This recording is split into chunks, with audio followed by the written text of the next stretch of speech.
Amén. Vamos a proyectarnos ahora al Evangelio según San Lucas. Los que anotan, estamos en el capítulo 2. Nuestra lectura se inicia en el verso 21. Lucas es el tercer evangelio de la Biblia. El investigador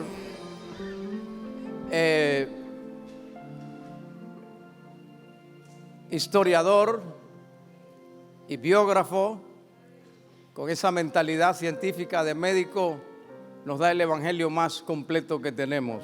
Lucas capítulo 2, del versículo 21 en adelante. Amén. Cumplidos los 8 días para circuncidar al niño, le pusieron por nombre Jesús, el cual había sido puesto por el ángel antes que fuese concebido. Y cuando se cumplieron los días de la purificación de ellos, conforme a la ley de Moisés, le trajeron a Jerusalén para presentarle al Señor. Como está escrito en la ley del Señor, todo varón que abriere la matriz será llamado santo al Señor. Y para ofrecer, conforme a lo que se dice en la ley del Señor, un par de tórtolas o 2 palominos. Y he aquí, había en Jerusalén un hombre llamado Simeón, y este hombre, justo y piadoso, esperaba la consolación de Israel, y el Espíritu Santo estaba sobre él. Y le había sido revelado por el Espíritu Santo que no vería la muerte antes que viese al ungido del Señor. Y movido por el Espíritu vino al templo, y cuando los padres del niño Jesús lo trajeron al templo para hacer por él conforme al rito de la ley, él lo tomó en sus brazos y bendijo a Dios diciendo: ahora, Señor, despides a tu siervo en paz conforme a tu palabra, porque han visto mis ojos tu salvación, la cual has preparado en presencia de todos los pueblos, luz para revelación a los gentiles y gloria de tu pueblo Israel. Y José y su madre estaban maravillados de todo lo que se decía de él. Y los bendijo Simeón y dijo a su madre María: he aquí que este está puesto para caída y para levantamiento de muchos en Israel, y para señal que será contradicha. Y una espada traspasará tu misma alma, para que sean revelados los pensamientos de muchos corazones. Estaba también allí Ana, profetisa, hija de Fanuel, de la tribu de Aser, de edad muy avanzada, pues había vivido con su marido 7 años desde su virginidad. Y era viuda, hacía 84 años, y no se apartaba del templo, sirviendo de noche y de días con ayunos y oraciones. Esta, presentándose en la misma hora, daba gracias a Dios y hablaba del niño a todos los que esperaban la consolación en Jerusalén. Después de haber cumplido con todo lo prescrito en la ley del Señor, volvieron a Galilea, a su ciudad en Nazaret. Palabra fiel, digna de ser recibida por todos. Amén. Nos vamos. Gloria a Dios. Amén. Vamos a tener una meditación hoy sobre la niñez de Jesús, desde el punto de vista de José y María. Y le podríamos dar un título para nuestros niños de hoy. Le llamaríamos a esta homilía Niños con Futuro. Gloria a Dios. ¿Cuántos creen que nuestros niños tienen futuro? Amén. Es que si perdemos a los niños, perdemos el futuro. Si perdemos a los niños, perdemos la nación, perdemos la sociedad, perdemos todo. Ya usted está viejo, ya usted no, ya qué vamos a hacer con usted. Aquí toda la esperanza está en los niños, todo. Entonces vamos a ver a este niño de quien dependía el futuro de la humanidad. Imagínate, si ese niño fracasa, si los padres de ese niño fracasan. Estamos hablando de Jesús, pero gracias a Dios cumplieron su labor. Ahora, hay 3 momentos en el texto leído donde se usa el sustantivo niño. 3 momentos. Primero, el momento de la circuncisión. Dice que al 8º día fue circuncidado el niño. Ese día se le dio el nombre. Luego, a los 40 días, he llevado el niño, dice, fue llevado al templo, a Jerusalén, para dedicarlo al Señor. Y luego, dice que Simeón habló del niño y Ana hablaba del niño a todos los que esperaban la consolación en Jerusalén, la redención en Jerusalén. Y luego se dice que volvieron con el niño a su ciudad, a Nazaret de Galilea.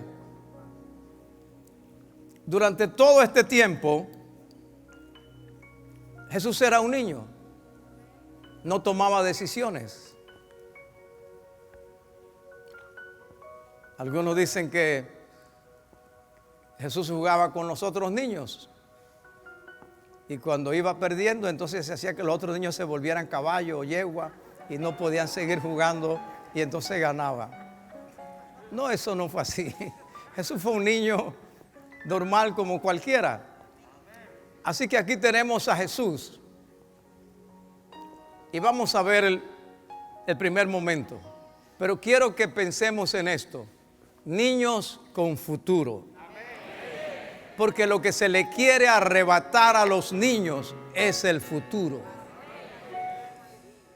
Pero el papel de José y María fue fundamental para esto. Y lo primero que vamos a ver, que quiero que usted anote, es niños de pacto. Si no está anotando, por lo menos repítamelo. Niños de pacto, otra vez, niños de pacto. Padres y madres, es nuestra responsabilidad que nuestros hijos sean hijos de pacto. Hijos que entiendan el pacto y que como consecuencia de eso entiendan que tienen una vida diferente a los demás, sencillamente porque son niños de pacto. A los 8 días, según la ley establecida por Moisés, que venía ya de la época de Abraham, el niño debería ser circuncidado. Y ese día se le daba el nombre oficial al niño. ¿Está conmigo? Se le daba el nombre. Ahora yo quiero hacer un paréntesis pequeño aquí, pero de cierto valor, sobre todo para los que todavía piensan tener niños. Si ya usted los tuvo, pues ya no puede hacer mucho en este sentido. Pero si está embarazada, mi hermana, o si usted se ha casado, o si le está pidiendo a Dios un hijo, pídale a Dios también un nombre para ese hijo. Dígame un amén, por favor. Gracias. Últimamente, bueno, gloria a Dios. Sí que nos estamos volviendo así como muy educados, muy...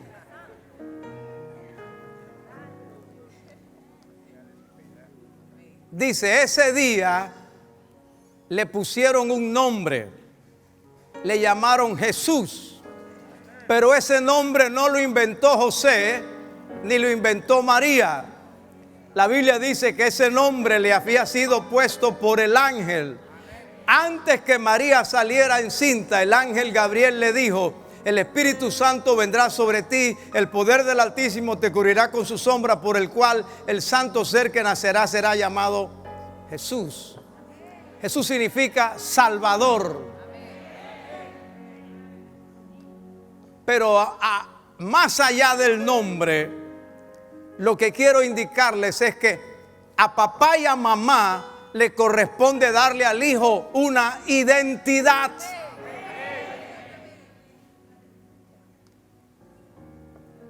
Si un muchacho sale mal, es responsabilidad de papá y mamá. No dicen mucho amén, pero así es. Si sale torcido, es responsabilidad de papá y mamá. Porque en la cultura hebrea, el nombre identifica al niño, o el nombre identifica a la persona. Dios le cambió el nombre de Abraham a Abraham para darle la identidad de él, padre de multitudes, aunque no tenía ni un hijo. Luego que le da el nombre a Abraham, le dice: tendrás un hijo y llamarás su nombre Isaac, que significa risa, una vida placentera. Y así fue. Por eso cuando nace Jacob, su papá Isaac le da el nombre de Jacob, su plantador. Y esa fue la naturaleza de él, hasta que tuvo un verdadero encuentro con Dios. Y en la Biblia va a encontrar usted que Dios mismo se da a revelar, hace que la gente entienda quién es Dios por medio de los nombres que Dios mismo se da a él mismo. Por eso Dios se llama Elohim, el Dios creador, o el Olam, el Dios eterno, o el Shaddai, el Dios poderoso. Y cuando quiere mostrarse que es el Dios que sana, se llama Jehová Rafa. Y cuando quiere mostrarse que es el Dios que provee, se llama Jehová Jireh. Cuando quiere mostrarse que es el Dios que da victoria, se llama Jehová Nisi. Cuando quiere mostrarse que es el Dios que justifica, se llama Jehová Sidkenu. Cuando quiere mostrarse que es el Dios que da paz, se llama Jehová Shalom. Cuando quiere mostrarse que es el Dios que santifica, se llama Jehová Makadesh. Cuando quiere mostrarse como pastor, se llama Jehová Roé. Cuando quiere mostrarse que es el Dios que se hace presente, se llama Jehová Shama. Entonces el nombre va dando la identidad.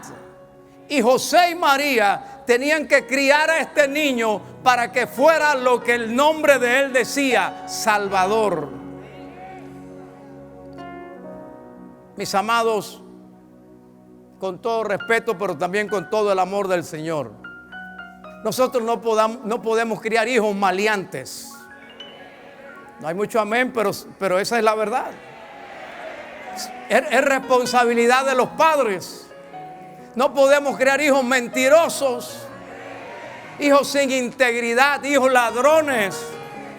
No podemos crear hijos homosexuales. Si un muchacho sale homosexual, es porque en su infancia o en su adolescencia no hubo un padre, una madre que le diera identidad a ese hijo. Bueno, nadie pacta por esto, pero yo sí voy a pactar por los hijos de esta casa, Padre, para que tengan identidad y sello de Dios en sus vidas. La circuncisión era la señal del pacto, la señal del pacto que Dios le dio a Abraham desde tiempos antiguos. Y cuando José y María estaban circuncidando a Jesús, le estaba indicando: tú eres un niño de pacto. Dígame un amén, por favor. Gracias. Gracias. Y esa es nuestra responsabilidad, mis hermanos. Un niño de pacto jamás se olvidará, no importa la edad que alcance, que él es una persona de pacto. Fue sellado por Dios con un sentido de pertenencia. ¿Está conmigo? Los que copian tienen la ventaja. Está con un sentido de pertenencia. El pacto hace que el niño pertenezca a un pueblo. Los griegos no se circuncidaban, los romanos no se circuncidaban, los eteos no se circuncidaban, ni los arameos, ni los jereseos. Dios estableció eso exclusivamente para su pueblo. Por tanto, Jesús se levantaría con un sentido de pertenencia. Yo pertenezco a un pueblo especial. Y la Biblia dice que nosotros somos linaje escogido, real sacerdocio, nación santa, pueblo adquirido por Dios para anunciar las virtudes de aquel que nos llamó de las tinieblas a su luz admirable. Número 2, lo que le daba la circuncisión al niño es el sentido de separación.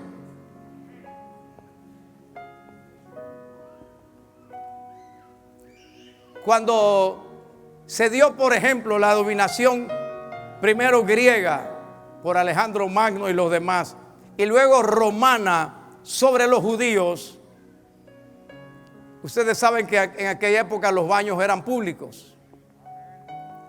Y los judíos tenían que ir al baño como cualquiera. Iban los romanos también. Ahí se sabía quién era judío de una vez. Los griegos y los romanos practicaban, por ejemplo, la lucha libre. Y había gimnasios, etcétera. Ahí se sabía quién era judío. Porque la separación viene como consecuencia de la circuncisión. En otras palabras, la circuncisión le daba al niño un sentido de separación. Yo no soy igual a los demás niños.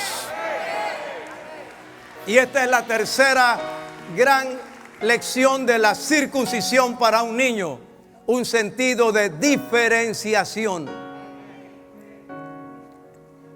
El niño circuncidado sabía que él era diferente a todos los demás.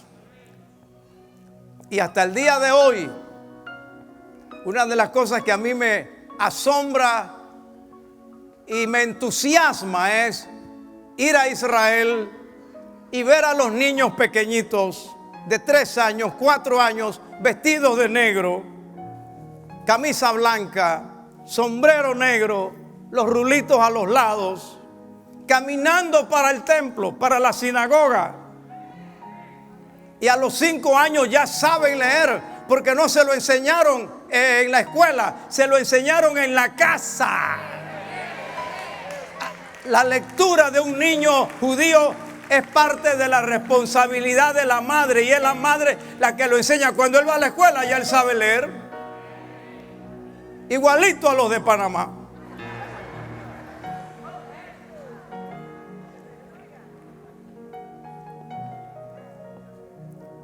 Y yo lo que digo es, ¿será que esos niños no quieren jugar? ¿Será que esos niños nacen sin un deseo de andar con los videojuegos y las cosas? Y usted va al templo a orar, a la muralla del templo, y hay una sección para los niños, y usted lo ve allí 1 hora, 2 horas, 3 horas, 4 horas. Ninguno molesta, ninguno se levanta de la silla, ninguno anda por allá por el otro lado. No quieren andar con zapatillas de marca, no andan en esas cosas.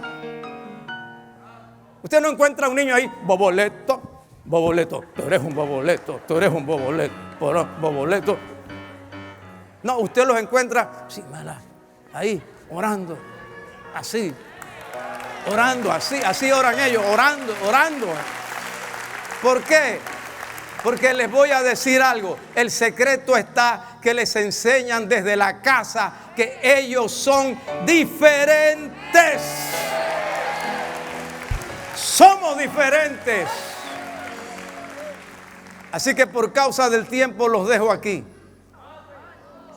Los niños en la circuncisión nos hablan de los niños de pacto. nuestra responsabilidad es levantar niños de pacto. El segundo momento de Jesús como niño con José y María es en el templo. Diga conmigo, niños de templo. Póngale un poquito de gana, por favor. Amén, gracias. Niños de templo. Es la segunda vez donde se usa la palabra niño. Dice, llevaron al niño al templo para dedicarlo al Señor y para ofrecer por él, conforme está escrito en la ley de Moisés, un par de tórtolas o 2 palominos. Eso ocurre a los 40 días, porque era varón. Si era niña era a los 60, pero él era niño a los 40 días. Y la bendición es que como Jesús nació en Belén, y Belén está a unos 12 kilómetros de Jerusalén, era muy cerca. Si hubiera nacido en Nazaret, tal vez no hubieran podido dedicarlo en el templo, lo hubieran hecho en la sinagoga, pero acá lo hicieron en el templo. Y esto me enseña a mí, quiero que se lleve esto usted, y usted que me sigue en la distancia donde quiera que esté.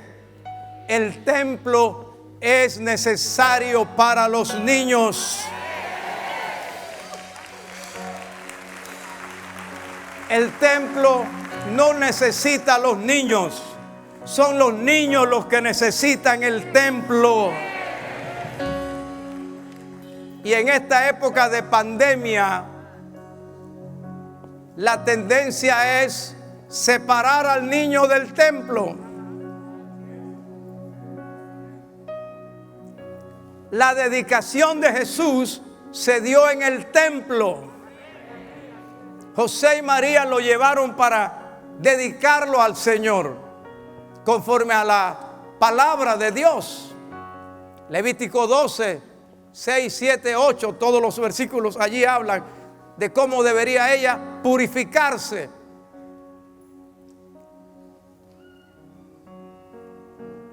Seis semanas después, o 5 semanas después de la circuncisión del niño, ella lo llevaba 33 días después al templo con el padre, porque la dedicación no es nada más entregar el niño. La dedicación es una responsabilidad que el padre asume de cumplir con algo que el niño no es consciente. El niño no sabe ni qué es lo que está pasando allí. Pero Jesús fue llevado al templo. Hermano, Jesús no caminó al templo. ¿Alguien me está siguiendo? Jesús no tomó un Uber para ir al templo. Jesús fue llevado al templo. ¿Quién lo llevó? Papá y mamá. Entonces, ¿para qué tengo que predicar más?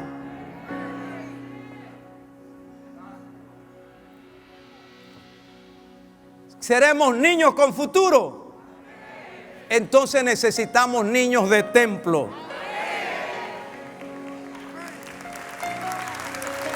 No hay futuro para nuestros niños si no los ligamos con el templo, con la casa de Dios.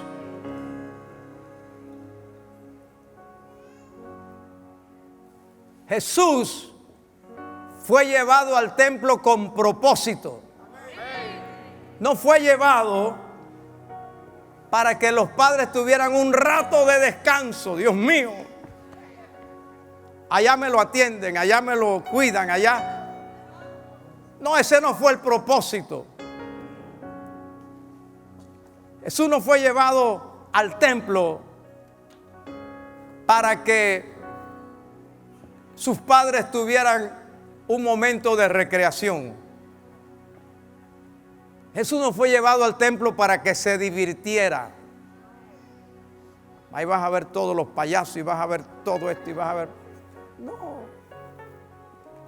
Los payasos no están mal. Me refiero a que cuando el niño viene al templo, aunque él no lo sepa, en la mente de papá y mamá hay un propósito. Te estoy llevando al templo con propósito. Te estoy llevando porque hay futuro para ti. Ahora, ¿Por qué los padres deben llevar los niños al templo? Te voy a dar algunas razones. El templo tiene un ambiente espiritual que no tiene ningún otro lugar. Bueno, sí, la casa tiene un ambiente espiritual, amén, gloria a Dios. Pero en la casa tú no tienes a Jonatán ni a toda esta gente que está aquí. Ni en la casa tú tienes al cantante Ricardo, que cuando canta todo el mundo llora. Alabado sea Dios. No sé si es por la presencia de Dios o porque quieren que se calle, pero todo el mundo. Misericordia, misericordia. Eso no está en la casa. El templo tiene un ambiente especial de adoración y de palabra que no existe en ningún otro lugar. El templo tiene un ambiente especial de oración y de presencia de Dios. ¿Por qué debemos llevar al niño al templo? Por eso, para que su vida se vaya amoldando a la presencia de Dios. Por eso usted encuentra aquí en la casa de Dios niños que lloran, que se quebrantan, que hablan en lenguas, que cuando nos era permitido se tiraban de rodillas también, que ofrendan, que aprenden lo que es entregarse al Señor. ¿Por qué hay que llevar al niño al templo? Porque el templo es el lugar del sacrificio y de la ofrenda. Allí el niño veía los animales y veía cómo eran llevados al sacerdote y cómo eran sacrificados. Allí el niño veía el derramamiento de sangre. ¿Por qué hay que llevar el niño al templo? Porque el templo es la casa de Dios. Es el lugar donde Dios se manifiesta. Es el lugar que Dios escogió para colocar allí su nombre. ¿Por qué hay que llevar el niño al templo? Porque es el lugar del Espíritu Santo. Dice la Biblia que cuando ellos entran al atrio del templo, que era donde les permitía llegar, había un lugar especial llamado el atrio de las mujeres. Allí entrando se apareció un anciano, un hombre llamado Simeón. Dice que el Espíritu Santo estaba sobre ese hombre. Yo quiero que tú sepas que cuando tus niños vienen al templo, se van a encontrar con hombres, con mujeres sobre los cuales está el Espíritu Santo de Dios.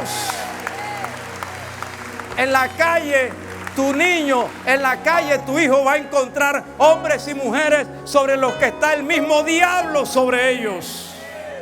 Pero acá en la casa de Dios va a encontrarse con un hombre, con una mujer, con alguien que ministra sobre quien está el Espíritu Santo de Dios. Pero algo más. Dice que a Simeón el Espíritu Santo le había revelado que no vería la muerte hasta que viese el Hijo del Señor, hasta que viese al ungido del Señor. Pues quiero que sepas que en el templo hay hombres, hay mujeres, hay siervos de Dios que tienen revelación de la palabra de Dios.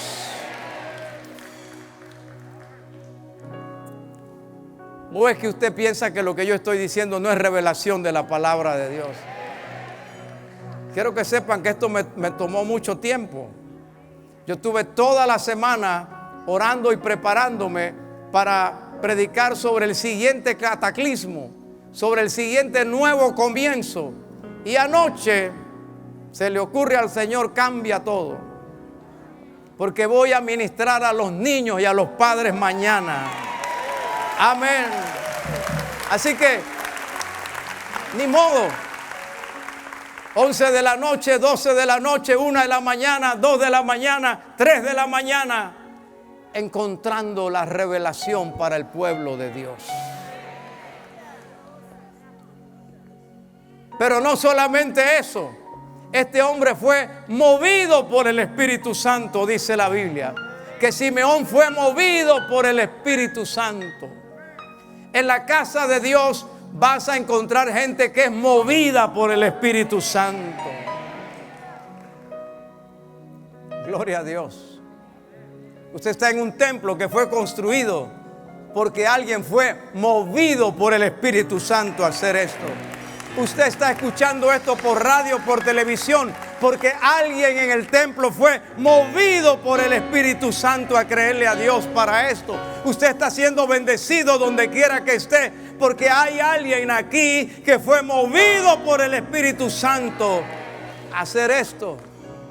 Simeón fue movido por el Espíritu Santo. Le hago una pregunta.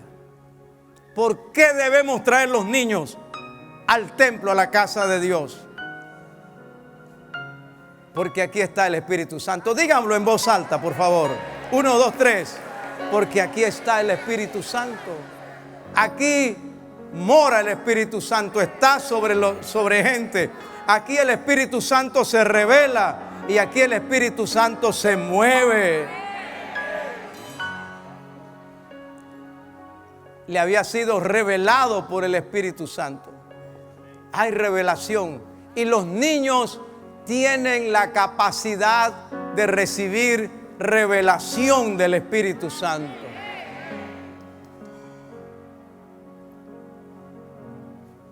Escápese un sábado y véngase acá a las 9:30 de la mañana y vea a los niños predicar palabra de Dios en este templo. Ahora, Simeón tomó al niño en sus brazos.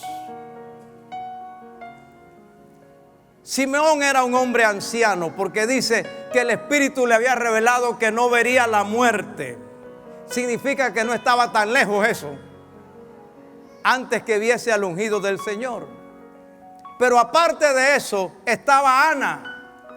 Quiero que aquí me preste un poco de atención y los que anotan, anoten.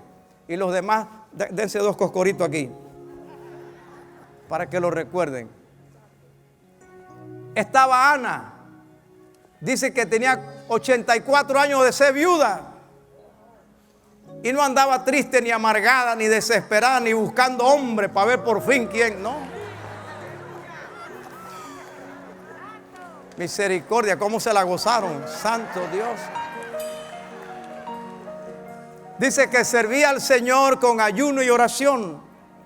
Así que esta mujer vivió 7 años con su marido, etcétera, y se murió el hombre y nunca más se casó. Eso es ella, dice la hermana, eso es ella, pero a mí Dios no me ha revelado eso. Bueno, deje esa parte para otro mensaje, hermana. Lo que quiero decir es que esta señora tenía 100 años por lo menos. 100 años. Y servía al Señor. Y aquí quiero detenerme. Tomemos la figura de un anciano en el templo. El templo también es para los ancianos.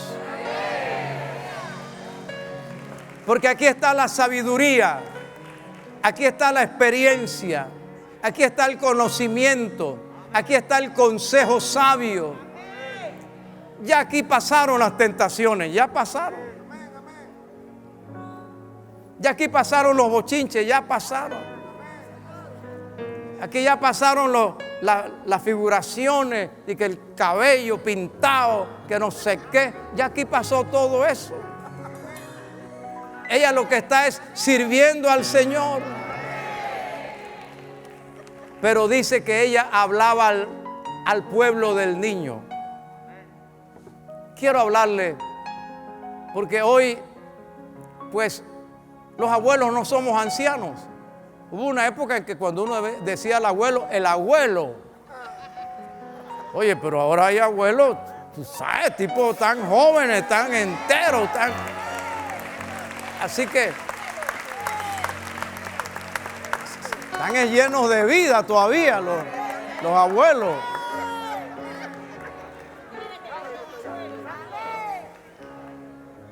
Pero el tema es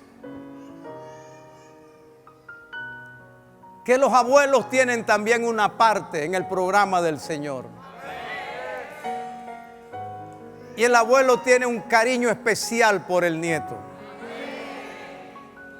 Que Dios utilice eso. Dice que cuando Simeón tomó al niño, lo bendijo. Habló bien de él.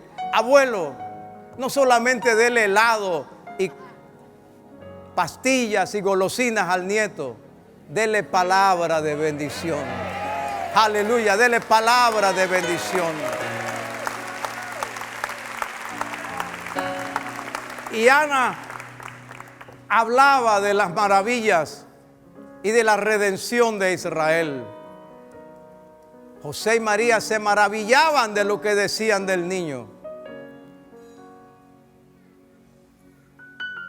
Pero fue la bendición de ellos, porque dice la palabra de Dios que Simeón los bendijo. ¿Está conmigo, papá? Cuando usted traiga a su hijo a la casa de Dios, no solo su hijo será bendecido, usted será bendecido. Dice, Simeón los bendijo, los bendijo.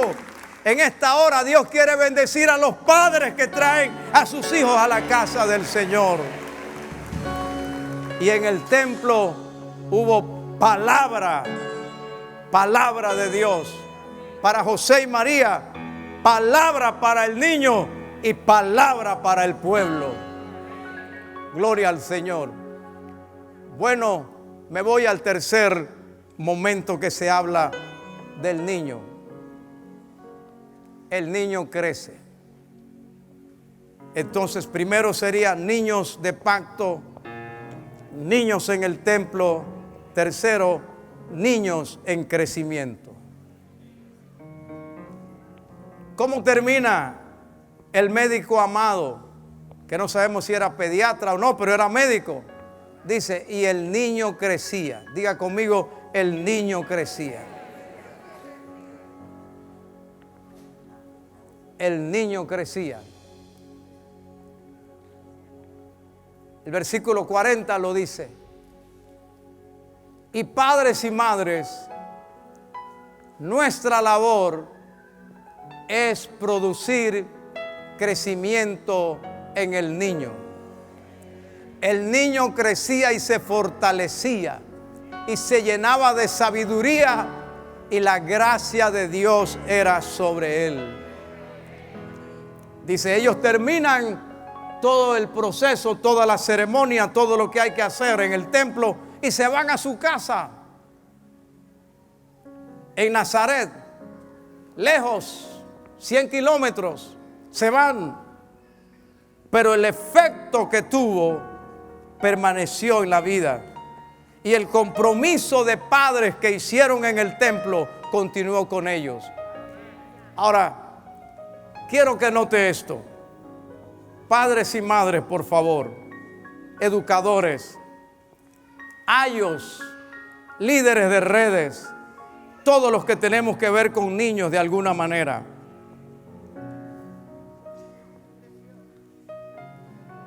Un crecimiento intelectual. Dice que el niño crecía en sabiduría. Se llenaba de sabiduría.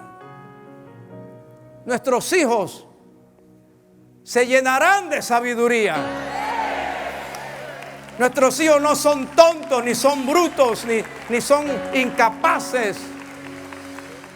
En el nombre de Jesús, no acepto que ninguno de nuestros hijos tenga problema de déficit atencional. ¡Fuera!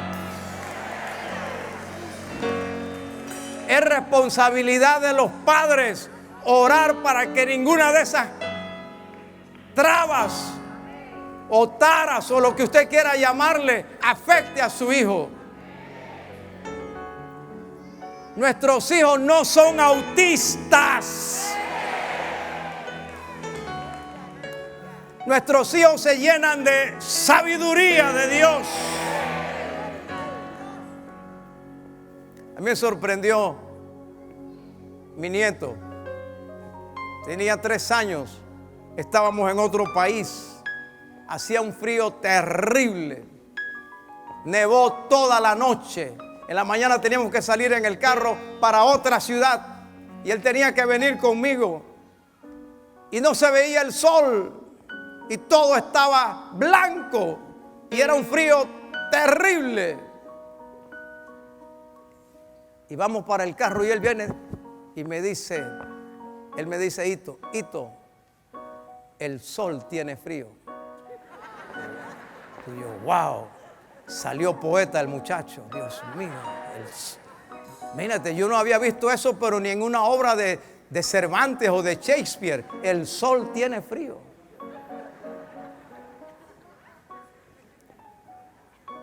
Y yo dije, lleno de sabiduría. Así deben ser nuestros hijos, llenos de sabiduría. Mire, le digo otra anécdota.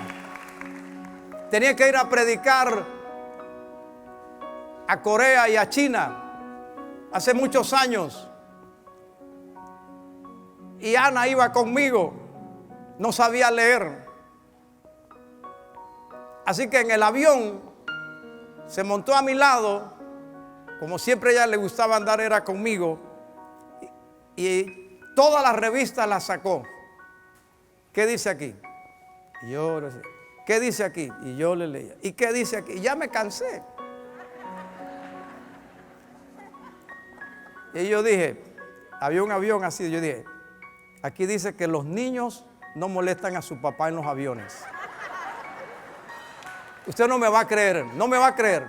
Volteó la página y dice, y aquí dice, los papás no dicen mentira.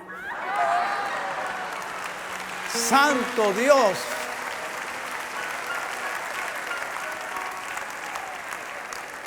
Esos son nuestros niños. Campeones. Capaces. Los primeros. Los de la cima. Porque nuestros niños crecerán. También, no solamente un crecimiento intelectual, un crecimiento espiritual. Dice que crecían en gracia. El niño crecía en gracia para con Dios. Y nuestros niños tendrán crecimiento espiritual también.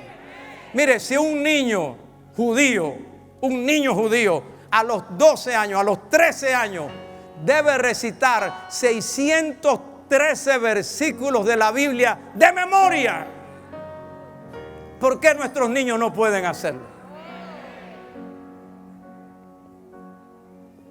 Venga los sábados y vea cómo recitan los niños aquí la palabra de Dios. Cómo aprenden a orar, cómo ellos mismos oran y bendicen, cómo toman la ofrenda, que hasta que yo me quedo sin nada en el bolsillo. Crecen espiritualmente. También crecen socialmente. Dice que en gracia para con Dios y con los hombres. Nuestros niños tienen que crecer socialmente sin contaminarse. Nuestros niños no van a vivir en un convento, no estarán en una burbuja, serán niños normales, irán a la escuela, irán a la universidad, pero no se contaminarán. Ellos aprenderán, conviértanse ellos a ti, pero tú no te conviertas a ellos. ¿Por qué? Porque tú eres un niño de pacto, que fuiste circuncidado y eres un niño de templo, de la casa de Dios. Y por último, un crecimiento físico. Dice, y el niño crecía y se fortalecía. Más adelante en el versículo 52 va a decir, crecía en gracia y en estatura. Jesús no se quedó pequeño y creció fuerte, tan fuerte que caminaba por todas las regiones de Israel. Tan fuerte que llegó al templo y él solo, sin la ayuda de nadie, volteó la mesa de los cambistas y echó a todo el mundo afuera. Tan fuerte que con 39 latigazos y la corona de espinas y todos los golpes, él mismo cargó la cruz. Yo quiero que hoy oremos por todos los niños que han sido atacados por alguna enfermedad de cualquier tipo. Porque Dios quiere niños sanos y fuertes y bendecidos. Niños fortalecidos en el poder del Señor. Ahora, para que un niño tenga futuro, tiene que tener padres que miren al futuro de sus hijos. Y José y María lo hicieron. Padres que miren el mañana con esperanza y con fe.